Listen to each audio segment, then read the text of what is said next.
दोस्तों, अगर आपसे इस कहानी का कोई भी भाग छूट गया है तो आप हमें कमेंट में ज़रूर बताइएगा। उसका लिंक आपको मिल जाएगा। संजना मोहित और अंजलि के लिए बहुत परेशान थी। उसे समझ नहीं आ रहा था कि वो उनकी परेशानी दूर कैसे करे। तभी अनिरुद्ध वहाँ आया। अरे संजू, तुम इतनी परेशान क्यों हो रही हो? सब ठीक हो जाएगा। हाँ, पर मैं क्या करूँ, दिमाग में उनके ही ख्याल चलते रहते हैं और इन सब की वजह से हम साथ में कुछ टाइम भी स्पेंड नहीं कर पा रहे। अनिरुद्ध ने उदास होते हुए कहा। आई एम सॉरी अनिरुद्ध, मैं इन सब के बीच तुम पर ध्यान ही नहीं दे पा रही हूँ। चलो आज रात को हम दोनों कहीं चलते हैं। It's a good idea. चलो आज रात को हम एक रोमांटिक डेट पर चलते हैं। ओके, संजना ने मुस्कुराते हुए कहा। इस तरफ किंजल बाजार से घर आ रही थी, पर उसे कब से कोई ऑटो नहीं मिल रहा था। रुकिए भैया, किंजल ने ऑटो को रोकते हुए कहा। तभी वह ऑटो वाला रुक गया। बोलिए मैडम, कहाँ जाना है? ये बताओ कि आपको कहाँ जाना है, आप कहाँ जाना चाहते हैं? क्योंकि हमें जहाँ जाना होता है वहाँ तो आप लोग मना ही करते हो। इतनी देर से एक भी ऑटो वाला दिख ही नहीं रहा था। किंजल ने चिढ़ते हुए कहा। मैडम, गुस्सा क्यों कर रही हो? आप कहिए ना, कहाँ जाना है? वसंत कुंज जाना है, चलोगे? मैडम, मैं अभी वहीं से आ रहा हूँ, माफ़ कीजिएगा, आप किसी और ऑटो वालों को ढूंढ लीजिए, उसने खी खी करते हुए कहा। तब किंजल को बहुत गुस्सा आया। किंजल का गुस्सा देखकर वो ऑटो वाला जल्दी से भाग गया। सभी के सभी निकम्मे हैं। कहीं जाना ही नहीं होता है तो ऑटो लेकर रोड पर क्यों घूमते हैं? ऑटो को कहीं कबाड़ खाने में क्यों नहीं डाल देते हो? सारे के सारे काम चोर हैं। किंजल गुस्से से ज़ोर ज़ोर से चिल्ला रही थी। अब नहीं जाना है किसी के भी ऑटो में से, चल के ही चली जाती हूँ, बोलकर किंजल चलने लगी। थोड़ी देर चलने के बाद वो थक गई। धीरे धीरे अंधेरा भी होने लगा था। आगे कुछ आवारे लड़के खड़े खड़े बीड़ी पी रहे थे और साथ में मजाक मस्ती कर रहे थे। उनकी नज़र सामने से आ रही किंजल पर पड़ी। अकेली लड़की देखकर वो किंजल के करीब आ रहे थे, पर किंजल का ध्यान उस तरफ नहीं था। वो जैसे किंजल के और नज़दीक पहुँचते उनके बीच एक गाड़ी आकर खड़ी हो गई। करण ने एक तीखी नज़र उन लड़कों की तरफ की। करण को देखकर वो लोग वहाँ से भाग चले गए। करण गाड़ी में से उतरा और किंजल के पास गया। तुम यहाँ इस वक्त अकेली क्यों खड़ी हो? तुमसे इससे क्या? और तुम यहाँ क्यों आए हो? एक्सक्यूज़ मी, मैंने पहले तुमसे सवाल पूछा, उसका जवाब देने की वजह तुम मुझे ही सवाल कर रही हो। यार थोड़ी देर शांत रहो ना। मैं ऐसे ही परेशान हूँ और एक भी ऑटो वाला भी नहीं दिखाई दे रहा। पर तुम इस जगह क्यों आई थी? मैं यहाँ नहीं आई थी, बाजार गई थी, वहाँ से चलते चलते यहाँ पहुँच गई। Are you mad? ऑटो नहीं मिला तो थोड़ी देर वेट नहीं कर सकती क्या? ऐसे चल के क्यों जा रही थी? मुझे कोई शौक नहीं है चल के जाने का। एक भी ऑटो वाला आने को तैयार नहीं था तो मैं कैसे आती? हाँ तो किसी को फ़ोन कर देती। किसको फ़ोन कर देती? मुझे यहाँ कौन लेने आता भला? क्यों, तुम्हारी बहन तुम्हारे वो दोस्त नहीं है क्या? उनको कॉल नहीं कर सकती थी क्या? वो तुम्हारी इतनी भी हेल्प नहीं करते? वो चाहे कनाडा में होते ना तो भी मेरे फ़ोन करने पर वो मेरी हेल्प करने यहाँ आ जाते। वो तो मैं इतनी छोटी बात के लिए उन्हें परेशान नहीं करना चाहती थी। हाँ तो मुझे फ़ोन कर देती, करण ने थोड़ा अटकते हुए कहा।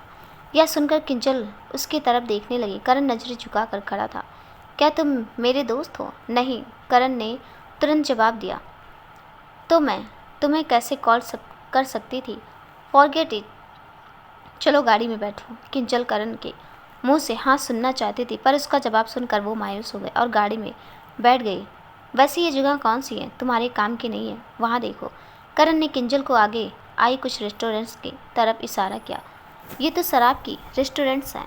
किंजल शौक थी। उसे पता ही नहीं था कि वो चलते चलते रास्ता भटक कर किस ओर चली आई थी।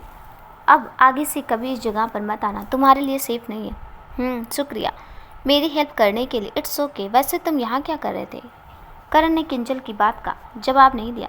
किंजल ने पीछे की सीट की तरफ देखा। वहाँ एक प्लास्टिक की बैग में शराब की 2 बोतल थी। करण, गाड़ी रोको, किंजल ने कड़क आवाज़ में कहा। क्या हुआ? मैंने कहा गाड़ी रोको। करण ने गाड़ी रोक दी। करण, यह सब क्या है? तुम इतनी शराब क्यों पीने लगे हो? ये मेरी लाइफ है, मैं जो चाहे करूँगा। नहीं, ये तुम्हारी हेल्थ के लिए ठीक नहीं है। और यह सब किस लिए? उस मोनाली की वजह से ना? किंजल ने गुस्से से कहा। It's not your problem Kinjal. I know मेरी तुम्हारी लाइफ में बोलने का कोई हक नहीं है, पर यह सब तुम जिसकी वजह से कर रहे हो ना, वो ठीक नहीं है। ओह, तो बोलो ना, मैं यहाँ सब किसकी वजह से कर रहा हूँ? ऑब्वियसली वो छिपकली मोनाली की वजह से। Mind your language Kinjal. क्यों, उसे सुनकर बुरा लगा? Set up. करण आगे कुछ बोलने जा रहा था पर वो चुप हो गया। यह सुनकर किंजल गाड़ी से उतरकर बाहर आ गई। करण ने एक गहरी सांस ली और वो भी बाहर आ गया। हाँ, यू आर राइट, मैं यह सब मोनाली की वजह से कर रहा हूँ। करण ने मोनाली के किंजल के नज़दीक जाते हुए कहा। पर क्यों? I don't know. उसकी कई बातों ने परेशान कर रखा है मुझे। सही गलत कुछ समझ नहीं पा रहा हूँ। यस राइट, मोनाली के मामले में तुम सही गलत समझते ही नहीं हो किंजल। करण ने आंख दिखाते हुए कहा। अच्छा सॉरी, एक बात बताओ, ऐसा क्या कहा मोनाली ने?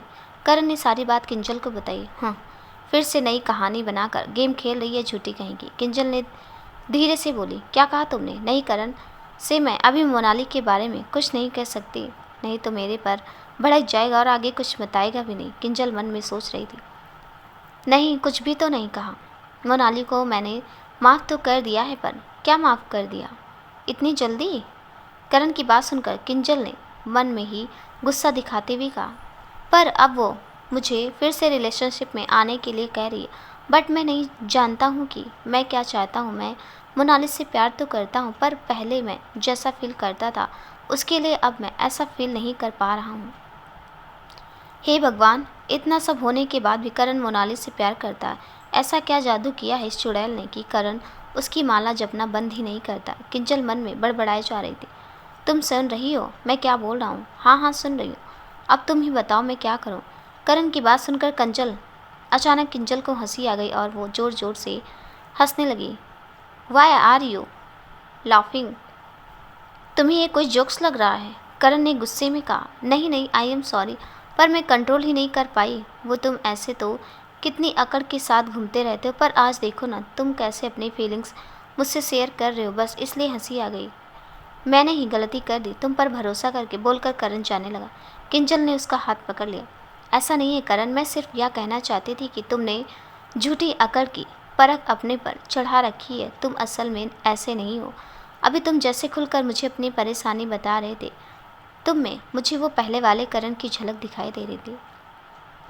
नहीं, मैं पहले वाला करण अब नहीं बन सकता। तुम खुद को बदल नहीं सकते करण। तुम बाहर से जितने भी कठोर दिखने की कोशिश करो, तुम्हारी अच्छाई छुपा नहीं सकते। हाँ, तुम कभी मुझसे इस तरह बात नहीं करते थे क्योंकि उस वक्त हम कभी बात भी नहीं करते थे, पर मुझे याद है कि तुम ऐसे अनिरुद्ध और सौरभ को अपनी सारी परेशानी बताते थे। ऐसा कुछ नहीं है। ठीक है, तुम मेरी बात पर भरोसा मत करो, पर अपने आप पर तो भरोसा कर सकते हो ना। तुम्हारा दिल तुमसे जो कहता है वो करो। वो तुमसे कहता है कि तुम मोनाली को दूसरा चांस दो तो तुम ऐसा ही करो, और वो तुम्हें ऐसा करने से मना करता है तो फिर। और हाँ, दिमाग शांत करके उस बारे में सोचो जिसका फैसला तुम नहीं कर पा रहे हो। सही गलत तुम्हें समझ आ जाएगा, पर इस शराब में तुम्हारी किडनी खराब होने के अलावा कुछ नहीं होगा। थैंक यू, करण ने हल्की सी मुस्कुराहट के साथ कहा और फिर कंजल गाड़ी में बैठ गई। करण भी आकर गाड़ी में बैठ गया। अब वो शांत लग रहा था, उसके चेहरे पर एक सुकून था जिसे देखकर किंजल बहुत खुश थी। किंजल? हाँ बोलो। वो मैं कह रहा था कि करण को बोलने में हिचकिचाहट हो रही थी। ये वो क्या कर रहे हो, बोलो ना। हाँ, वो क्या हम दोस्त बन सकते हैं? करण ने नजरें झुकाते हुए कहा। किंजल को तो अपने कानों पर विश्वास ही नहीं हुआ। कहीं मैं सपना तो नहीं देख रही? किंजल ने मन में सोचते वे खुद को चिमटी काटी। नहीं नहीं, ये तो सच है। किंजल बहुत ही ज़्यादा खुश हो गई। तुमने जवाब नहीं दिया? या ऑब्वियसली, मैं तो कितने वक्त से इसी का बात का ही तो इंतज़ार कर रही थी। किंजल ने एक्साइटेड होकर कहा। क्या? नहीं कुछ नहीं, चलो। फिर करण ने किंजल को घर छोड़ दिया। आज किंजल की लाइफ का सबसे बेस्ट डे था। करण भी खुश था। किंजल से बात करने के बाद उसे समझ आ गया था कि उसे क्या करना था।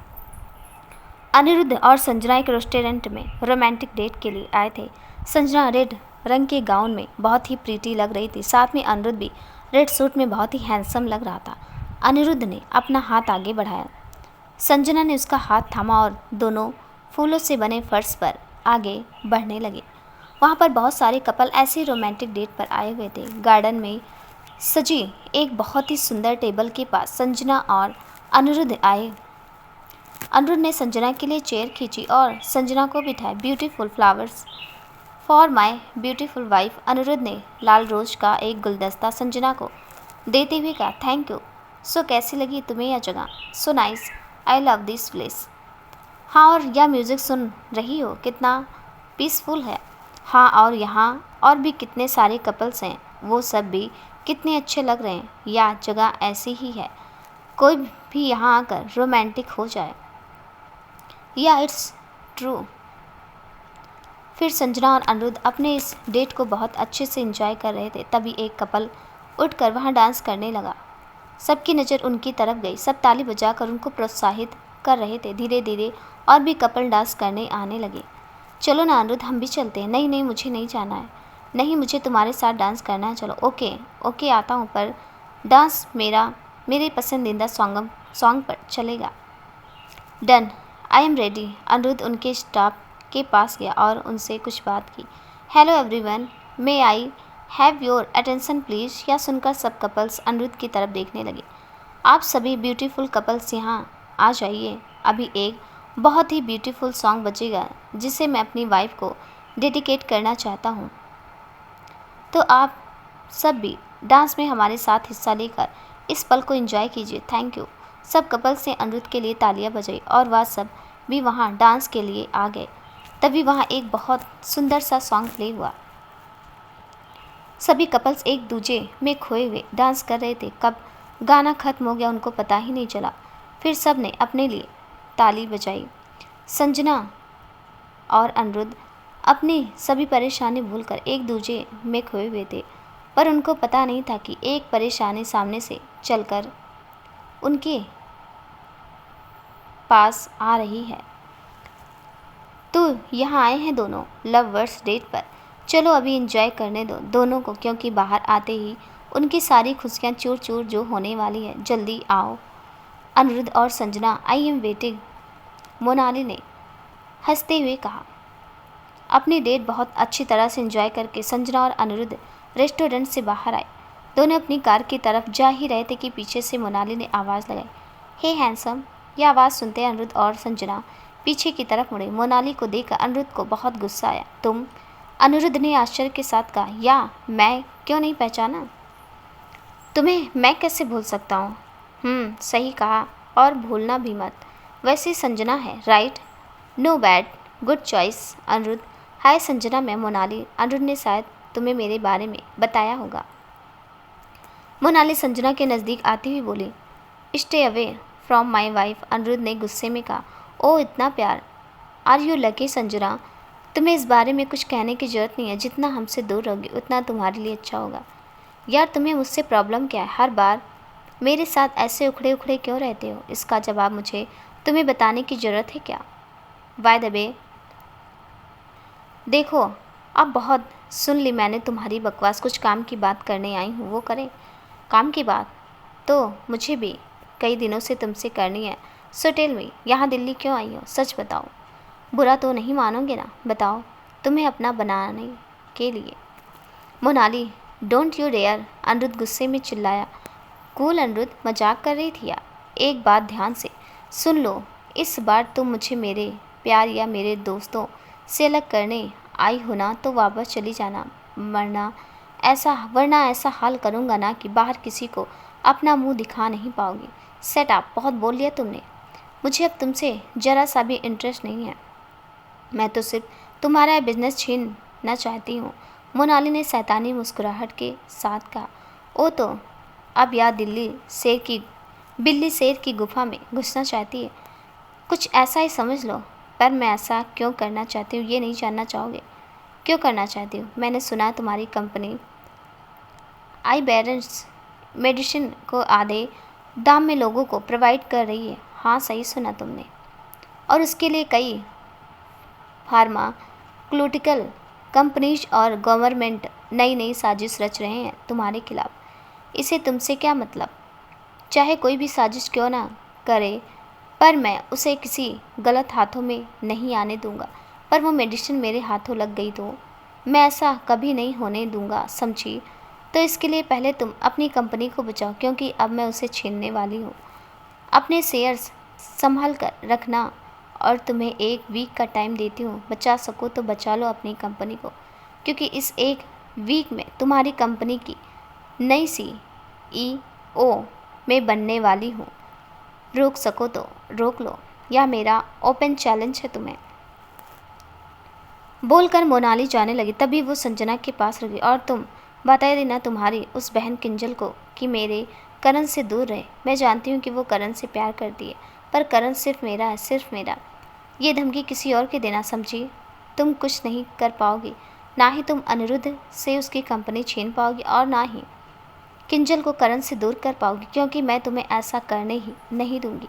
अब मैं तुम्हें ओपन चैलेंज करती हूँ कि रोक सको तो मुझे रोक लो। संजना की आंखों में इतना कॉन्फिडेंट देखकर अनिरुद्ध भी हैरान था। हाँ, मोनाली मुंह बिगाड़ कर वहाँ से चली गई। वाह संजू, क्या धमकी दी है तुमने, उसका तो मुंह ही बंद कर दिया। अनिरुद्ध ने हंसते हुए कहा, पर मुझे डर लग रहा है। जब तक हम दोनों साथ हैं वो हमारा कुछ नहीं बिगाड़ पाएगी, ये मेरा भरोसा है। हम दोनों साथ मिलकर इस मुश्किलों का हल लाएंगे। हाँ, तुम सही कह रहे हो। फिर दोनों वापस घर के लिए निकल गए। आज एक नई सुबह के साथ अनिरुद्ध, संजना, सौरभ और किंजल एक साथ कमरे में बैठकर आगे क्या करना है उसके बारे में सोच रहे थे। देखो, मुझे लगता है कि हमें पहले मोनाली और करण को मिलने से रोकना होगा, क्योंकि अगर दोनों साथ हो गए तो हमें हराना उनके लिए आसान हो जाएगा। संजना ने अपनी बात रखते हुए कहा, यू आर राइट संजू, और हमें यह भी नहीं भूलना चाहिए कि अथर्व भी मोनाली का साथ दे सकता है। अनिरुद्ध ने कुछ सोचते हुए कहा, पर अनिरुद्ध, तुमने तो कहा था कि वो गलत काम में मोनाली का साथ कभी नहीं देगा। हाँ संजू, पर मोनाली अपने फ़ायदे के लिए कुछ भी कर सकती है, तो फिर हम क्या करें? सौरभ, यही तो सोचना है हमें। कल मैंने करण से बात की थी। करण ने कहा कि वो अब भी मोनाली से प्यार करता है। किंजल की बात सुनकर समायस हो गए, पर उसने ऐसा भी कहा कि वो पहले मोनाली के लिए जैसा फील करता था अब वो ऐसा फील नहीं करता। यस, मतलब अब भी होप है। संजना को खुश होते हुए कहा, अरे इसमें क्या होप है? अनिरुद्ध को समझ नहीं आया। तुम समझे नहीं अनिरुद्ध, करण को लगता है कि वो मोनाली से अब भी प्यार करता है, पर ऐसा नहीं है। वो अब मोनाली पर ट्रस्ट नहीं करता है। हाँ संजू, मुझे भी ऐसा लगता है, पर इससे हमें क्या? किंजल तो समझी नहीं। करण अब मोनाली पर डाउट करने लगा है। उसकी हर बात को वो आंखें बंद करके सच नहीं मानता है, और यही टाइम है मोनाली की सच्चाई करण के सामने लाने का। हाँ संजू, ये तो मैंने सोचा ही नहीं। और अब किंजल और करण दोस्त भी बन चुके हैं, तो हमें कुछ आसानी भी होगी। अनिरुद्ध ने मुस्कुराते हुए कहा, दोस्त बना है तो क्या हुआ, वो अब भी वही करण है, सिर्फ अपने ही सुनता है, किसी और के नहीं। आई नो किंजल, मैं उसे अच्छे से जानता हूँ, और मैं यह भी जानता हूँ कि वो ऐसे ही किसी को अपने मन की बात नहीं करता। वो जिस पर भरोसा करता है उसको ही वो अपने बारे में सब बताता है। इसका मतलब कि करण किंजल पर भरोसा करने लगा है। वाह, तेरी तो निकल पड़ी किंजू। अभी दोस्ती हुई है, फिर धीरे धीरे प्यार होगा, फिर शादी। तेरी तो लाइफ सेट हो गई, सौरभ ने मस्ती करते हुए कहा। सेट अप लॉलीपॉप, किंजल ने तकिया सौरभ के मुंह पर मारते हुए कहा, आउच, मार क्यों रही हो? तभी सब हंसने लगे। उस समय वैशाली कमरे के बाहर से आधी खिड़की खोलकर उन सबकी बातें सुनने की कोशिश कर रही थी। तभी अनिरुद्ध को खिड़की के पीछे किसी के होने का अंदाजा हुआ। चुप रहो, शायद कोई हमारी बात सुन रहा है, मैं अभी देखता हूँ। बोलकर अनिरुद्ध धीरे से दरवाजे के पास गया और दरवाज़ा खोल दिया तो वैशाली खिड़की से थोड़ी दूर खड़ी हो गई। चाची, आप यहाँ? वही मैं पूछने आई थी कि आप लोगों को कुछ चाय नाश्ता चाहिए क्या? चाची, और चाय नाश्ता? ये कब से हमारा ध्यान रखने लगी भला? अनिरुद्ध को कुछ गड़बड़ लग रही थी। कोई बात नहीं, मैं चलती हूँ, कहकर वैशाली वहाँ से जल्दी चली गई। ये इतना अजीब बिहेव क्यों कर रही थी? बोलते हुए अनिरुद्ध भी अंदर आ गया और उसने खुली हुई खिड़की बंद कर दी। क्या हुआ अनिरुद्ध? कुछ नहीं संजू, वो वैशाली चाची थी, कुछ काम था उन्हें। ओके, तो अब हमारा प्लान क्या है? सौरभ ने आतुरता से पूछा। मेरे पास एक प्लान है, सुनो। संजना ने पूरा प्लान सबको समझाया। क्या तुम्हें लगता है ये वर्क करेगा? हाँ अनिरुद्ध, जरूर करेगा। तो सबसे पहले तुम मोनाली के उस बॉयफ्रेंड का पता लगाओ। हम एक एक करके उसके सारे झूठ करण के सामने लाएंगे, और उतना ही करण का भरोसा मोनाली पर से कम होता जाएगा। ठीक है संजना, यह काम मेरा, सौरभ ने कहा। और किंजल, तुम जितना हो सके करण का भरोसा जीतो और उसका साथ दो, क्योंकि इन सब से करण बहुत हर्ट होने वाला है, और तब उसे तुम्हारे साथ की ज़रूरत पड़ेगी। तुम उसे गलत रास्ते पर मत जाने देना। हाँ, मैं अपनी पूरी कोशिश करूँगी। और अनिरुद्ध, तुम जानते हो हम दोनों को क्या करना है। हाँ, सो आर यू रेडी? संजना ने अपना हाथ आगे बढ़ाते हुए कहा। रेडी? सबसे संजना के हाथ में अपना हाथ रखते हुए कहा। सुनो मोनाली, क्या सब कुछ प्लान कर रहे हैं? वैशाली ने मोनाली को फ़ोन करके कहा। क्या प्लान कर रहे हैं? पता नहीं, कुछ ठीक से सुनाई नहीं दिया। पहले वो लोग करण और किंजल और तुम्हारे बारे में कुछ बोल रहे थे कि अब उसका भरोसा तुम पर से कम हो गया है, ऐसा कुछ। फिर उन्होंने मुझे देख लिया, मुझे वहाँ से जाना पड़ा।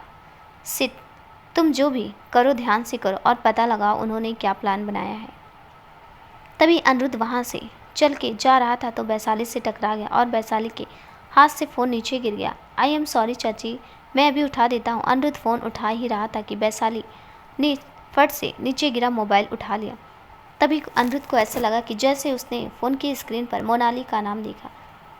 लाइए चाची, मैं चेक कर देता हूँ कि कहीं फ़ोन बंद तो नहीं हो गया या कोई क्रैक तो नहीं आ गई।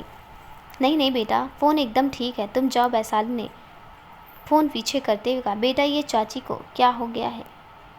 इतने भारी भारी वर्ड्स क्यों बोल रही? अनिरुद्ध को पीछे से कुछ अजीब लगा। वो कुछ आगे कहे उससे पहले वैशाली वहाँ से जा चुकी थी। फिर अनिरुद्ध भी उस पर ज़्यादा ध्यान न देकर अपने काम के लिए चला गया। किंजल ओबराय मैंसन से घर के लिए जा रही थी, तभी उसके फ़ोन पर करण का कॉल आया। हेलो। हाय किंजल। हाय करण। वो मुझे तुमसे कुछ कहना था। हाँ बोलो ना। Thank you. वाट, क्या मैंने अभी जो सुना वो सच था? ज़्यादा नाटक मत करो किंजल। अच्छा सॉरी बस, पर ये बताओ थैंक यू किस लिए? कल के लिए। वो कल तुमसे बात करने के बाद मैं अच्छा महसूस कर रहा। इट्स ओके करण, अब एक दोस्त की हेल्प नहीं करेगा तो कौन करेगा? चलो बाय। 1 मिनट रुको। हाँ बोलो। चलो आज हम लंच पर चलते हैं, क्या कहते हो? लंच? नो, अभी मुझे बहुत इंपॉर्टेंट काम है। यार कभी तो नॉर्मल इंसान की तरह जी लिया करो। लाइफ में काम के अलावा भी बहुत कुछ ज़रूरी होता है यार, एक ही तो लाइफ है, मज़े करो। ओके, अब ज़्यादा ज्ञान मत दो। एक काम करो, सनफ्लावर रेस्टोरेंट पर आ जाओ, मैं वहीं पास में हूँ। ओके अभी आए, किंजल ने खुश होते हुए कहा और फिर फ़ोन रख दिया। करण पहले से बदला बदला लग रहा था। गॉड प्लीज करण को वो सारी खुशियाँ दे दो जो वो डिजर्व करता है, किंजल ने हाथ जोड़ते हुए कहा। कुछ ही मिनट में दोनों रेस्टोरेंट के बाहर मिले। चले? करण ने दरवाज़ा खोलते हुए कहा। हाँ चलो। दोनों ने अपने लिए खाना मंगाया और फिर दोनों बातें करने लगे। उसी समय मोनाली भी उस रेस्टोरेंट में आई। अंदर आते उसकी नज़र करण और किंजल पर पड़ी। ये दोनों यहाँ क्या कर रहे हैं? ये किंजल कुछ ज़्यादा ही करण के करीब आने लगी है। कॉलेज में तो करण उससे चिढ़ता था, अब क्या हुआ इसे? कैसे मुस्कुराते हुए बात कर रहा है। अभी मज़ा चिखाती हूँ मैं इस किंजल को, कहते हुए मोनाली उसके टेबल के पास जाकर खड़ी हो गई। हे करण, हाय, तुम यहाँ? या वो मैं यहाँ पास में आई थी तो सोचा यहीं लंच कर लेती हूँ, तभी तुम दिखे मुझे तो मैं यहाँ आ गई। अच्छा किया, आओ बैठो ना। मोनाली ने किंजल की ओर देखकर ज़बरदस्ती से मुस्कुराया और किंजल ने भी कुछ ऐसा ही है। सो किंजल, आफ्टर लॉन्ग टाइम, वैसे क्या कर रही हो आजकल? कुछ खास नहीं, तुम बताओ। अब मेरे बारे में तो क्या बताऊँ, तुम जानती ही होगी हमारा बिजनेस कितना बड़ा है। अभी अभी लंदन में से एक फैशन डिज़ाइनर की कंपनी खरीदी है मैंने। ओ नाइस, वैसे तुम चाहो तो मैं तुम्हें अपनी कंपनी में छोटी मोटी जॉब दिला सकती हूँ। मोनाली ने जानबूझकर किंजल को शर्मिंदा करने के लिए ऐसा कहा। नो थैंक्स, वो सब छोड़ो, तुम ये बताओ तुम्हारा भाई अथर्व कैसा है? करण ने टॉपिक बदलते हुए कहा। भाई तो जर्मनी गए हैं कुछ काम से। ओ, तुम्हारी मम्मी पापा नहीं आए इंडिया? पापा नहीं आए, मम्मी आई हैं। ओके, वैसे तुम दोनों और कुछ ऑर्डर करना चाहेंगे? नो थैंक यू, किंजल ने मुस्कुराते हुए कहा। फिर करण ने बिल पे किया और तीनों काउंटर की तरफ जाने लगे। मोनाली ने किंजल को गिराने के लिए अपना पैर बीच में डाला और किंजल गिरने ही वाली थी। करण ने उसे पकड़ लिया। Are you okay? हाँ मैं ठीक हूँ, तुम्हारे गिरने की आदत अभी तक नहीं गई, संभल कर चला करो। हाँ हाँ, किंजल ने मुँह बिगाड़ते हुए कहा। फिर तीनों रेस्टोरेंट से बाहर आए। चलो किंजल, मैं तुम्हें घर पर ड्रॉप कर देता हूँ। नहीं, मैं चली जाऊँगी ऑटो से। नहीं, मैं तुम्हें छोड़ देता हूँ, गाड़ी में बैठो। वैसे मोनाली, तुम्हारे पास तो कार है ना? हाँ, पर वो ठीक है, तो फिर हम चलते हैं, बोलकर करण गाड़ी में बैठ गया। मोनाली आंखें फाड़े दोनों को जाते देखती रह गई। करण, तुमने क्या डिसाइड किया? किस बारे में? वो कल तुमने मुझसे जो कहा था, तो क्या तुम और मोनाली फिर से? नहीं, ऐसा कुछ नहीं है, वो सिर्फ मेरी दोस्त है। पर करण, तुमने तो कहा था कि तुम उसे अब भी प्यार करते हो। हाँ करता हूँ, पर इस रिश्ते में आगे नहीं बढ़ सकता। मोनाली और मेरे बीच जो हुआ उसे मैं भुला नहीं पाऊँगा। यह रिश्ता हमेशा हमें हमने जो दर्द सहा है उसे याद दिलाएगा, इसलिए हम आगे ना बढ़े यही बेहतर रहेगा। और ये मैंने पूरे शांत दिमाग से सोचकर डिसाइड किया है, करण ने मुस्कुराते हुए कहा। किंजल भी यह सुनकर मुस्कुराई। वैसे तुमने ऐसा क्यों कहा कि तुम कुछ नहीं करती? हाँ तो नहीं करती हूँ तो मना ही करूँगी ना। पर क्यों? तुम तो फार्मेसी में बहुत अच्छी स्टूडेंट थी, तुम्हें तो कोई भी कंपनी तुम जो कहो उस दाम में रखने के लिए तैयार हो जाएगी। हाँ पर अभी मैं कुछ और कर रही हूँ। और मतलब क्या? मैं एक ऐप बनाने की कोशिश कर रही हूँ और अगर मैं उसमें कामयाब हो गई तो मुझे कहीं जॉब करने की ज़रूरत नहीं पड़ेगी। वाह नाइस। पर वो ऐप कौन सी है वो तो बताओ। वो सीक्रेट है, जब बन जाएगी तब पता चल जाएगा। ओके, मैं इस दिन का वेट करूँगा। हाँ लोग घर भी आ गया। बाय बाय करण। सौरभ ने अपना काम शुरू कर दिया। वो मोनाली के बॉयफ्रेंड के बारे में जानने के लिए अपनी पूरी कोशिश कर रहा था। साथ में वो कॉलेज के फ्रेंड्स को भी फ़ोन लगाकर उनके बारे में जानने की कोशिश कर रहा था। तभी किंजल भी उनकी हेल्प करने के लिए वहाँ आ गई। क्या हुआ सौरभ, कुछ पता चला? नहीं अभी तक तो नहीं। तुमने उस लड़की को कॉल करके पूछा जो मोनाली के पीछे पीछे फिरा करती थी? कौन, दिव्या? हाँ वही। और हाँ तुम्हारे पास उसका नंबर तो होगा ही। अरे ऐसे क्यों बात कर रही हो यार? अब ये मत कहना कि तुम अब तक उसके लिए मुझसे नाराज़ हो। नहीं, मैं क्यों नाराज़ होंगी? ओहो, भूल गई क्या? तुम्हें हम दोनों के रिलेशनशिप के बारे में पता चल गया था तो तुम मुझसे कितनी झगड़ी थी। हाँ तो वो तुम्हारे लिए सही नहीं थी इसलिए। हाँ तो फिर ब्रेकअप तो हो गया था ना हमारा। हाँ हाँ ठीक है, अब पहले जो करना है वो करो ना। उसे फ़ोन करके पूछो। हाँ हाँ करता हूँ, बोलकर सौरभ ने दिव्या को फ़ोन लगाया। हाय दिव्या। हाय सौरभ, कैसे हो? आई एम फाइन, तुम बताओ? ठीक हूँ। वैसे तुम्हें आज मेरी याद कैसे आई? बस ऐसे ही। और बताओ क्या कर रही हो? और वो तुम्हारा बॉयफ्रेंड है? कौन, राज? हाँ वही। हम दोनों तो कब से अलग हो गए, अब मैं किसी और को डेट कर रही हूँ। ओह, और वो कौन है? रोहित। क्या कर रहे हो? सौरभ की बात पर आओ ना, किंजल ने सौरभ को टोकते हुए धीरे से कहा। वैसे मोनाली की कोई खबर? हाँ वो अभी इंडिया में है और उसकी इंस्टा पोस्ट देखी तो। क्यों, उसने तुम्हें नहीं बताया? नहीं, अब हमारी बात नहीं होती। कॉलेज के बाद वो अपनी लाइफ में इतनी बिजी हो गई कि उसने हम सब से रिश्ता तोड़ दिया। ओह, ऐसा नहीं करना चाहिए था उसे। कोई बात नहीं, पर तुमने अचानक मोनाली के बारे में क्यों पूछा? वो तुम्हारी एक हेल्प चाहिए थी। हाँ बोलो ना। हम कॉलेज में थे तब मोनाली का दूसरा बॉयफ्रेंड था। मुझे जब तक याद है मोनाली का बॉयफ्रेंड करण था। हाँ पर करण के अलावा भी और कोई था? पता नहीं, ऐसा तो कुछ याद नहीं रहा। प्लीज़ याद करने की कोशिश करो ना। हाँ ऐसा कुछ था तो सही। एक बार क्लब में मोनाली किसी और लड़के को लेकर आई थी। कौन था वो? पक्का तो याद नहीं, पर शायद माइक कहा था। हाँ वही था, Mike Smith. Okay thank you so much, bye bye. फिर सौरभ ने फ़ोन रख दिया। लाइफ में पहली बार ये दिव्या किसी के तो काम आई। ऐसा मत बोल किंजल, अब तो पहले जैसी नहीं रही, बदल गई। हाँ जो भी हो, तुम ये नाम सर्च करो। सौरभ ने माइक स्मिथ गूगल पर सर्च किया तो उसकी फ़ोटो आ गई। हाँ यही है, हमने इसे ही देखा था मोनाली के साथ। सौरभ ने गौर से उसकी तरफ देखते हुए कहा। माइक रोसवुड होटल के ऑनर सोमत स्मिथ का बेटा है। क्या शानदार होटल है यार। लंदन में, टोरंटो में, न्यूयॉर्क में, सब जगह इसकी होटल्स हैं। मुझे ये समझ नहीं आ रहा कि ऐसे लड़के को भला क्यों कोई छोड़ सकता है। सौरभ ने हैरान होते हुए कहा। पॉइंट तो है, क्या पता इस माइक से ही मोनाली को छोड़ दिया हो। शायद। कोई नहीं, अनिरुद्ध और संजना से बात करते हैं, उनका इस बारे में क्या कहना है। ठीक है तो अभी मैं चलती हूँ, बाय, कहकर किंजल वहाँ से चली गई। अनिरुद्ध और संजना घर पर रुक कर ही मोनाली के बारे में ज़्यादा से ज़्यादा इन्फॉर्मेशन निकालने में लगे हुए थे। अनिरुद्ध, मैंने सब चेक कर लिया, हमारी कंपनी में से एक भी शेयर होल्डर का मोनाली के साथ कोई भी कनेक्शन नहीं लग रहा है। हाँ संजू, मैं भी यही सोच रहा हूँ, और उनके साइन के बिना तो शेयर नहीं खरीद सकती।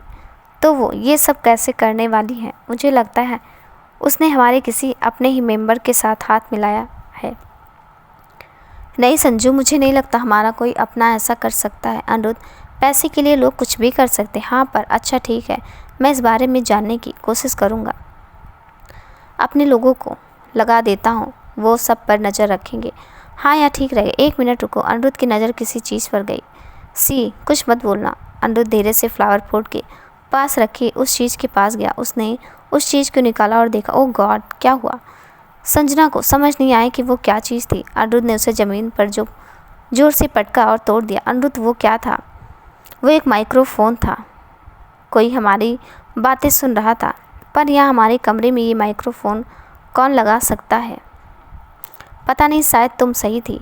हमारे घर में से किसी ने यह किया है। तुम्हें किसी पर शक है? अनिरुद्ध, नहीं, पर क्या तुमने किसी को हमारे कमरे में आते हुए देखा था? नहीं तो। तभी अनिरुद्ध को याद आया कि वैशाली चाचा से टकराने के बाद वैशाली उसी कमरे की तरफ गई थी। संजू, मैं अभी आया, कहते हुए अनिरुद्ध वहाँ से चला गया। इस तरफ मोनाली ने गुस्से में अपने कान में लगाया हुआ ईयरबड तोड़ दिया। एक काम ठीक से नहीं करती, माइक्रोफोन भी उस अनिरुद्ध ने तोड़ दिया। अब उनके प्लान के बारे में मैं कैसे पता चलेगा? गुस्से में बोलते मोनाली ने वैशाली को फ़ोन लगाया। कितनी बार कहा है कि तुम मुझे फ़ोन मत करो, मैं करूँगी। वैशाली ने फ़ोन उठाते हुए कहा, यह सब मुझे नहीं पता, तुम मेरी बात सुनो। मैंने माइक्रोफोन किसी ऐसी जगह लगाने को कहा था जहाँ अनिरुद्ध का ध्यान न जाए, और तुमने क्या किया? पर मैंने ऐसी जगह ही लगाया था। ओह, ज़रा बताओ तो तुमने कहाँ लगाया था? फ्लावर पॉट के पीछे। Are you stupid? एक काम ढंग से नहीं कर सकती हो तो तुम्हें मुझे बता देना चाहिए था कि मुझे कहाँ लगाना है। अब मुझ पर इल्ज़ाम क्यों लगा रही हो?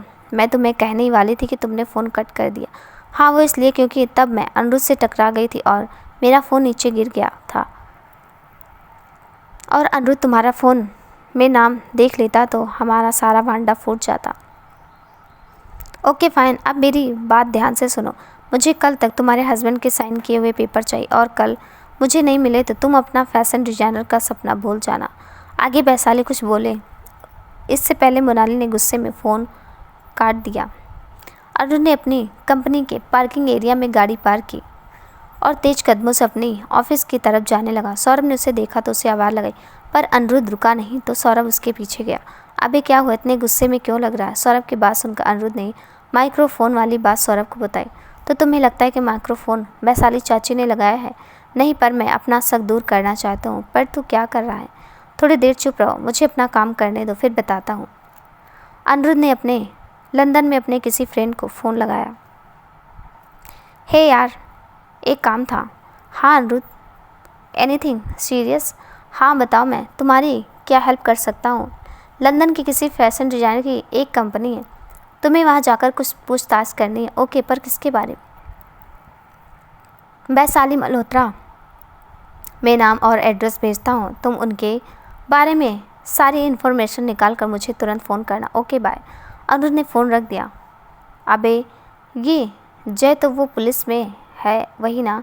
हाँ अच्छा, ये बता मोनाली के उस बॉयफ्रेंड के बारे में कुछ पता चला? हाँ, माइक स्मिथ नाम है उसका। सौरभ ने सारी बात अनिरुद्ध को बताई। स्ट्रेंज, मोनाली ने उसे कैसे छोड़ दिया? पता नहीं। उसका कोई नंबर मिला क्या तुम्हें? नहीं, यह काम एक ही आदमी कर सकता है। कौन? शर्मा जी, अनिरुद्ध ने मुस्कुराते हुए कहा। ठीक है, मैं अभी उनसे कहकर नंबर निकलवाता हूँ। सौरभ भी मुस्कुराते हुए वहाँ से चला गया। रात होने को आई थी और करण अपने घर पे अपने लिए खाना बना रहा था। तभी डोरबेल बजी। करण ने जाकर डोर खोला तो सामने किंजल थी। हाय, क्या मैं अंदर आ सकती हूँ? हाँ ज़रूर आओ ना। वैसे क्या कर रहे थे? मैं खाना बना रहा था। सीरियसली, तुम्हें खाना बनाना भी आता है? या ग्रेट। पर तुम इस वक्त मेरे घर पर क्यों नहीं आ सकती? ऐसा नहीं है, बस ऐसे ही पूछा। इट्स ओके, मैं बहुत बोर हो रही तो मैंने सोचा अपने दोस्त से मिलने चली जाती हूँ। क्यों, आंटी घर पर नहीं है? नहीं, वो आज उनकी कुछ फ्रेंड के साथ बाहर गई हैं, रात को देर से आएंगी। ओके, तुम बैठो, मैं तुम्हारे लिए कुछ लेकर आता हूँ। एक्चुअली मैं तो खाना खाकर आई हूँ। चलो मैं तुम्हें मदद कर देती हूँ। नहीं, तुम बैठो ना, मैं कर लूँगा। नो, मैं हेल्प कर रही हूँ तो कर रही हूँ, अब और कुछ मत बोलना। किंजल अब रोब देखकर करण तो उसे देखता ही रह गया। मेरे घर पर आकर मुझ पर ही दादागिरी कर रही है, करण ने मन में कहा, और बिना कुछ कहे किंजल के पास आ गया।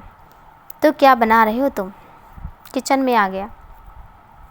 तो क्या बना रहे हो तुम? पनीर की सब्जी और रोटी। ओके, तुम सब्जी बनाओ, मैं रोटी बनाती हूँ। बोलते ही किंजल ज़रूरी सब चीज़ें निकालने लगी। गेहूं का आटा ऊपर रखा हुआ था। किंजल की नज़र वहाँ पर गई और वो उसे उतारने की कोशिश करने लगी। उसके हाथ से तो पहुँच रहे थे पर वो डिब्बा नहीं ले पा रही थी। करण का ध्यान सब्जी बनाने में था। किंजल अपने पैरों से ऊंची हुई और उसने डिब्बा पकड़ लिया, पर वो इतनी भारी था कि किंजल के हाथ से छूट गया और सारा आटा किंजल के ऊपर गिर गया और डिब्बे के गिरने की ज़ोर से आवाज़ आई। आवाज़ सुनते ही करण ने तुरंत उस तरफ देखा। किंजल पूरी आटा हो गई थी। उसके बाल, मुंह, कपड़े सब सफ़ेद हो गए। पहले तो करण एकदम सीरियस होकर किंजल को देख रहा था, फिर ज़ोर ज़ोर से हंसने लगा। करण, दिस इज़ नॉट फेयर, तुम मुझ पर हंस रहे हो। आई एम सॉरी किंजल, पर तुम बहुत फ़नी लग रही हो, करण हंसता हुआ बोला। किंजल करण के हंसते हुए मासूम चेहरे में खो गई और मुस्कुराने लगी। 1 मिनट रुको, मैं तुम्हें अभी दिखाता हूँ, करण कहकर करण ने किंजल की फ़ोटो खींच ली और उसे दिखाई। फ़ोटो देखकर किंजल को भी हंसी आ गई। तभी किंजल को मस्ती सूझी। उसने भी नीचे गिरा हुआ आटा उठाया और करण को लगाने के लिए भागी। नहीं नहीं किंजल, दूर रहो मुझसे, देखो मुझे ये ज़रा भी पसंद नहीं है। अच्छा, मुझे देखकर तो तुम्हें बहुत हंसी आ रही थी, ये आटा तो मैं तुम्हें लगा कर ही रहूँगी। किंजल और करण किचन में इधर उधर दोनों एक दूसरे के पीछे भाग रहे थे। किंजल ने मौका देकर करण के ऊपर सारा आटा डाल दिया। ये क्या किया तुमने? करण ने खुद को देखते हुए कहा। पर किंजल हंसने लगी जैसे को तैसा। किंजल ने अंगूठा दिखाते हुए कहा, मैं तो तुम्हें छोड़ूंगा नहीं, रुको। करण किंजल के पास आ ही रहा था कि उसका पैर फिसला और सीधा किंजल के ऊपर गिरा। किंजल नीचे और करण उसके ऊपर। दोनों की आंखें एक दूसरे से मिली। कुछ वक्त के लिए दोनों सब कुछ भूल गए, एक दूसरे में खो गए थे। तभी करण खड़ा हुआ। आई एम सॉरी, तुम ठीक तो हो? करण ने किंजल को खड़ा करते हुए कहा। हाँ, आई एम फाइन। किंजल ने अपनी नज़रें झुका ली। दोनों कुछ वक्त के लिए एक दूसरे से नज़रें नहीं मिला पा रहे थे। सुनो, तुम फ्रेश हो जाओ, वह मेरा कमरा है। किंजल ने करण कहा और वो करण के कमरे में नहाने के लिए चली गई। करण ने कपड़े से खुद को साफ़ किया और फिर किचन साफ़ किया। किंजल को नहाने के बाद याद आया कि वो अपने कपड़े तो लाई ही नहीं है। ओ गॉड, अब मैं क्या करूं? करण से कहूं क्या? नहीं, पर और कोई रास्ता भी तो नहीं है। करण किंजल ने करण को आवाज़ लगाई। हाँ बोलो, करण ने कमरे में आते हुए कहा। वो कपड़े, मेरा मतलब है मेरे कपड़े तो मेरे घर पर होंगे ना। ओ गॉड, अब ये नई मुसीबत है। क्या तुमने कुछ कहा? नहीं, मैं अभी कुछ करता हूँ। करण ने कुछ सोचा और अपनी अलमारी में से अपने कुछ कपड़े निकाले और उसे छोटे हो रहे थे। देखो, अभी तुम ये कपड़े पहन लो, मैं यहाँ बेड पर रख रहा हूँ। ओके, मैं बाहर जा रहा हूँ, कहते हुए करण कमरे से बाहर आ गया। किंजल कपड़े चेंज करके बाहर आई। वो कुछ सहमी हुई लग रही थी। करण ने उसे देखा। किंजल को वो कपड़े बहुत बड़े थे, पर वो इस कपड़े में बहुत क्यूट लग रही थी। तो कैसा है ये? किंजल ने कपड़े की तरफ इशारा करते हुए कहा। अच्छे तो लग रहे हैं और तुम्हें शर्माने की ज़रूरत नहीं है, तुम क्यूट लग रही हो। क्या कहा तुमने? मैंने कहा तुम क्यूट लग रही हो। यह सुनकर किंजल का चेहरा लाल हो गया। वो धीमे से आकर बैठ गई। आई एम सॉरी करण, मेरी वजह से सब खराब हो गया। तुम्हें भूख भी तो लगी होगी। इट्स ओके, इसमें तुम्हारी कोई गलती नहीं थी। और ये देखो, मैं नूडल्स बना लिया है। करण ने नूडल्स दोनों की प्लेट में निकाले। टेस्टी हैं। फिर दोनों ने कुछ बातें की और किंजल अपने घर चली गई। अनिरुद्ध कब से जय के कॉल का इंतज़ार कर रहा था। तभी जय का फ़ोन आ गया। जय ने अनिरुद्ध को ऐसी बात बताई कि यह जानकर अनिरुद्ध शॉक रह गया। हाँ जय, कुछ पता चला? अनिरुद्ध ने तुरंत जय का फ़ोन उठाते हुए कहा। यार अनिरुद्ध, बहुत बड़ी गड़बड़ है। क्यों, क्या हुआ? तुम्हारी वैशाली चाची ने जो भी कहा है वो सब झूठ है। वाट? हाँ अनिरुद्ध, मैंने कंपनी के कुछ एम्प्लॉयज़ से बात की है। उन्होंने कहा कि वैशाली मल्होत्रा ने तो कोई फ्रॉड नहीं किया है, उन्हें तो इस सब के बारे में कुछ भी पता नहीं है। और उन्होंने यह भी कहा कि वैशाली मल्होत्रा ने खुद अपनी मर्जी से यह जॉब छोड़ी है।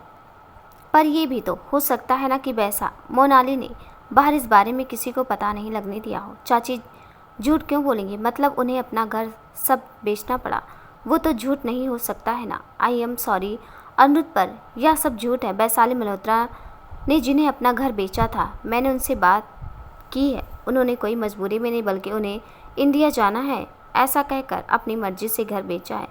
पर उन्होंने ऐसा क्यों किया? अनिरुद्ध ने निराश होते हुए कहा, देखो दोस्त, खुद को संभालो। मैंने तुम्हें जो सच है वही कहा है। आई नो जय, थैंक यू सो मच मेरी हेल्प करने के लिए। तुम्हें कभी भी मेरी ज़रूरत हो ना तो याद रखना, I am always for you. फिर अनिरुद्ध ने फ़ोन रख दिया। उसने अपनी आंखें बंद कर ली। थोड़ी देर वो अभी जो कुछ उसने सुना था उसके बारे में सोचता रहा। फिर उसने जैसी आंखें खोली उसकी आंखों से आंसू अपने आप निकल गए। आज वो बहुत हर्ट हुआ था। उसे लगता था कि वैशाली चाची को वो पसंद नहीं है, पर उसे ये नहीं पता था कि वो इस हद तक भी जा सकती हैं। तभी संजना ने उसके हाथ पर हाथ रखा। अनिरुद्ध की भीगी आंखें देखकर वो हैरान हो गई। अनिरुद्ध, क्या हुआ तुम्हें?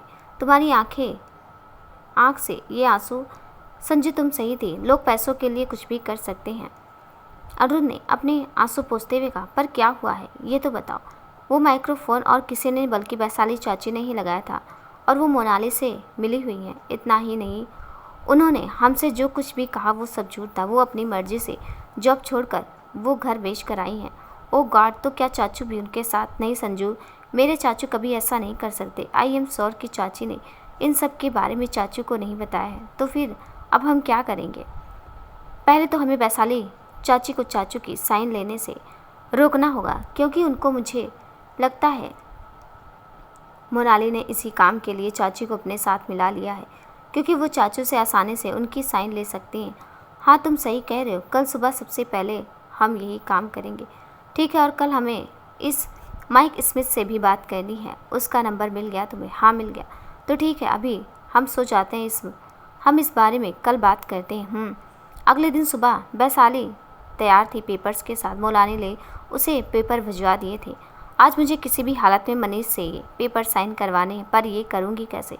कुछ सोचकर वैशाली हाँ आइडिया, अनिरुद्ध ने कहा है या कहकर एक बार ट्राई करती हूँ, वैशाली ने अपने मन में कहा। संजना पीछे छिपकर वैशाली पर नज़र रख रही थी। वैशाली पेपर के साथ अपने कमरे में गई। मनीष बेड पर बैठकर अपना फ़ोन चेक कर रहा था। सुनो, हाँ कहो, इन पेपर्स पर तुम्हारे साइन चाहिए। मेरी साइन पर क्यों? देखने दो जरा पेपर। अरे ये अनिरुद्ध ने भिजवाए हैं, कहा कि अर्जेंट है कुछ, पर अनिरुद्ध ने मुझसे तो कुछ कहा नहीं। मुझे कहा तुमसे कहने के लिए, अच्छा लगा, लाओ। मनीष ने पेपर्स लिया और जैसे ही उसे पढ़ने जा रहा था कि वैशाली ने उसे रोक लिया। अरे अनिरुद्ध ने भेजे हैं तो सब ठीक ही होगा, तुम साइन करो ना। हाँ बाबा, करता हूँ। रुकिए चाचू, संजना ने अंदर आते हुए कहा। क्या हुआ बेटा, आप इस पर साइन नहीं कर सकते? क्यों, क्या हुआ? क्योंकि आप अभी नीचे चल रहे हैं नाश्ता करने। पर बेटा, अनिरुद्ध ने कहा यह अर्जेंट है, मैं साइन कर लेता हूँ फिर जाते हैं। नहीं चाचू, मैंने अनिरुद्ध से बात कर ली, वो भी नीचे नाश्ते पर आपका वेट कर रहा है। आप एक बार उनसे बात कर लीजिए, फिर साइन कर लेना। और वैसे भी पेपर्स कहाँ भागे जा रहे हैं, क्यों चाची? हाँ हाँ, वैशाली ने मुँह बिगाड़ते हुए कहा। ठीक है चलो। फिर मनीष उठकर नाश्ता करने के लिए चले गए। थैंक गॉड, संजना की सांस में सांस आई। अभी तो रोक लिया, पर आगे चाची का क्या प्लान करने वाली हैं, कैसे पता चलेगा? संजना ने चिंतित होते हुए कहा। फिर वो भी सबके साथ नाश्ता करने चली गई। नाश्ता करने के बाद संजना ने अभी जो हुआ वो सब अनिरुद्ध को बताया। ओके, इस सब बात की चिंता मत करो, मैंने इस बारे में सोच लिया, पर क्या, बाद में बताता हूँ। तभी मनीष चाचू वहाँ आ गए। अनिरुद्ध, तुमने कोई पेपर्स भिजवाए थे साइन करने के लिए? हाँ चाचू, थोड़ा अर्जेंट है, आप साइन कर दीजिएगा। और ये लीजिए आपकी पेन, आप वहाँ टेबल पर भूल गए थे।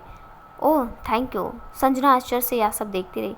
उसे कुछ समझ नहीं आया कि अनिरुद्ध ऐसा क्यों कर रहा है। फिर मनीष चाचू वहाँ से चले गए। अनिरुद्ध, ये तुमने क्या किया? क्या तुमने चाचू के पेपर साइन करने के लिए क्यों कहा? संजू, तुम फिक्र मत करो, मैं जो कर रहा हूँ वो बहुत सोच समझ कर कर रहा हूँ। तुम्हें मुझ पर ट्रस्ट है ना? हाँ, तो चलो ये सब भूल जाओ और हम ऑफिस चलते हैं, उस माइक से बात जो करनी है। ठीक है चलो, कहकर अनिरुद्ध और संजना दोनों ऑफिस चले गए और वैशाली ने मनीष से उस पेपर्स पर साइन करवा ली। वैशाली इस बात से खुश होकर नाचने लगी। उसने मोनाली को फ़ोन किया। मोनाली, तुम्हारा काम हो गया, मैंने मनीष के साइन ले लिए हैं। क्या इतनी आसानी से कैसे हो गया? आसानी से हो गया, ये तो अच्छी बात है ना? हाँ, पर अनिरुद्ध ने कुछ किया नहीं तुम्हें रोकने के लिए? नहीं, उसे तो इस बारे में कुछ अंदाज़ा भी नहीं था। पहले मुझे लगा कि उस संजना को शायद पता चला गया है, क्योंकि पहली बार जब मैं मनीष के पास गई थी तो उसने आकर मनीष को रोक लिया था, पर फिर वो भी अनिरुद्ध के साथ ऑफिस चली गई। पर यह कैसे हो सकता है? क्या उसे तुम पर शक तो नहीं हुआ है? नहीं, बिल्कुल नहीं। अच्छा ठीक है, तुम दोपहर को 2 बजे पेपर्स लेकर आ जाना। ओके ठीक है, मैं आ जाऊँगी, वैशाली ने खुश होते हुए कहा और फ़ोन रख दिया। इस तरह अनिरुद्ध, संजना और सौरभ ऑफिस में एक साथ बैठे थे। तो ठीक है, मैं उस माइक स्मिथ को फ़ोन लगा रहा हूँ। ओके। अनिरुद्ध ने माइक स्मिथ को फ़ोन लगाया। हेलो, उसने फ़ोन उठाते हुए कहा। Hi Mike, how are you? I am sorry, who are you? Oh sorry, I am Anirudh Oberoi, Oberoi pharma industries का owner. Oh, I heard a lot about Oberoi Pharma Industry. Nice to talk to you, Mr. Oberoi. Thank you, but Mike, may I ask you something? Yes, sure. You do know Monali Matthews? Why are you ask about Monali?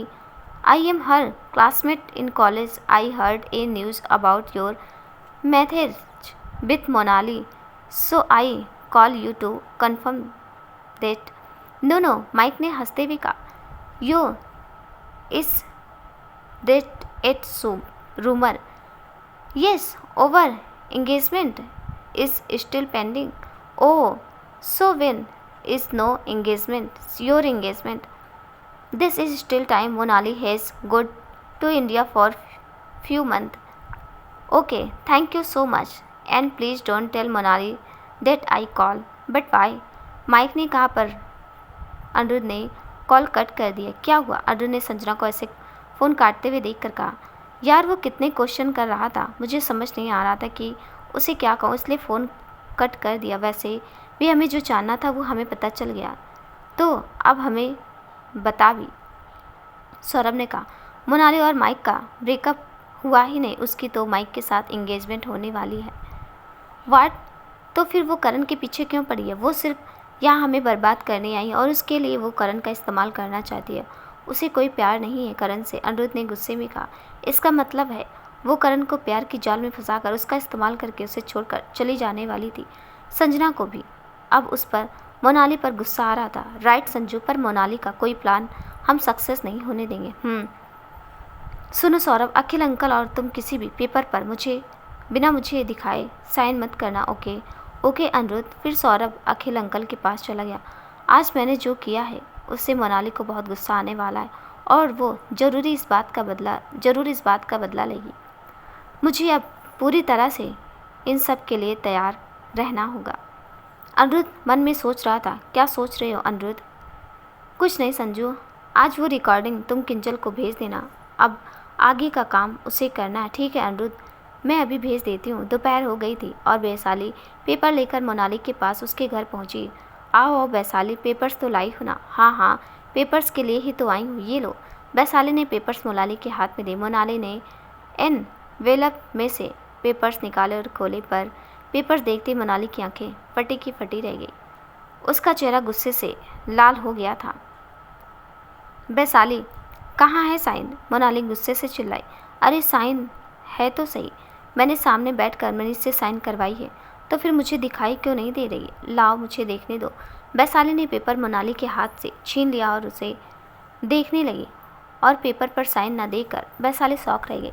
ये कैसे हो सकता है? मैंने अपनी आंखों के सामने मनीष से साइन करवाई थी। वैशाली घबराते हुए बोली। ये सब उस अनिरुद्ध की साजिश है, वो साला मुझे बेवकूफ़ बना गया। तुम्हें अब मैं छोड़ूंगी नहीं अनिरुद्ध। अब तुम क्या मेरा चेहरा देख रही हो? गेट आउट, मोनाली ने गुस्से से पैर पटकते हुए कहा और चली गई। तभी मोनाली के फ़ोन पर एक कॉल आया। मोनाली ने कॉल उठाया। संभल कर मोनाली, गुस्से से ऐसे पैर पटकोगी तो चोट लग जाएगी। अनिरुद्ध ने मुस्कुराते हुए कहा। You bloody basket, how dare you to call me mister? Cool down Monali, ये बताओ कैसा लगा मेरा सरप्राइज़? मैं जानती थी तुमने ही पेपर्स के साथ कुछ किया है। नो, मैंने पेपर्स के साथ कुछ नहीं किया, पर हाँ पेन के साथ किया है। वाट? यार, मैंने चाचू को डिसअपियर इंक वाली पेन दी थी साइन करने के लिए, और उसकी इंक 2-3 घंटे में गायब हो जाती है, इतना तो तुम्हें पता ही होगा। आई थिंक ये तुमने अच्छा नहीं किया। कोई बात नहीं, मेरे अगले बार के लिए तैयार है। Okay, I am ready. Aniruddh ने हंसते हुए और फ़ोन कट कर दिया। अब तक मैं सीधे तरीके से काम कर रही थी, पर तुम ऐसे मानने वाले में से नहीं हो। अब मुझे ऐसा तरीका अपनाना होगा जिससे तुम सामने से मेरे पास आओगे और पेपर्स पर साइन करोगे, क्योंकि मैं तुम्हारी कमजोरी जानती हूँ, तुम्हारी फैमिली। मोनाली ने शैतानी हंसी के साथ कहा। दोस्तों, कहानी कैसे लगी कमेंट में ज़रूर बताइएगा। कहानी का अगला भाग देखने के लिए प्लीज़ चैनल को सब्सक्राइब जरूर कर दीजिएगा। तब तक के लिए नमस्कार।